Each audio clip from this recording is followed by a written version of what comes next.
చూడండి, మన యొక్క వయస్సు, మన పుట్టుక ఎలా చెడగొట్టుకుంటున్నామంటే పిల్లప్పుడు అట్లా పోతుంది.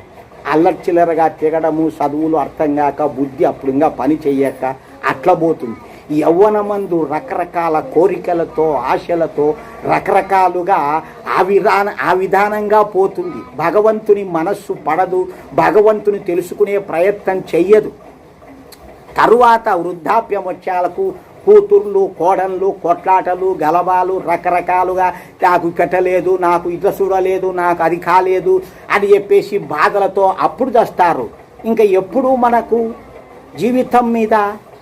కాబట్టి మన శక్తి ఉన్నప్పుడే, మనకు జ్ఞానము, బుద్ధి ఉన్నప్పుడే కావలసినంత ప్రయత్నం చేసి దైవ కార్యాలు నిర్వహించాలి.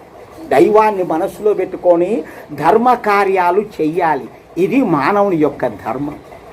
ఎందుకుర నీకింత బాధ జీవా, వినుకోర కడసారి బోధ జీవా, వినుకోర కడసారి బోధ. రెక్కలు ముక్కలుగా చేసి రేభవల్లెన్నతుకులతికిన గాని బొక్కెడన్నమే గాని అంతకుమికి ఏమీ కలదు నీకు. ఎందుకుర నీకింత బాధ.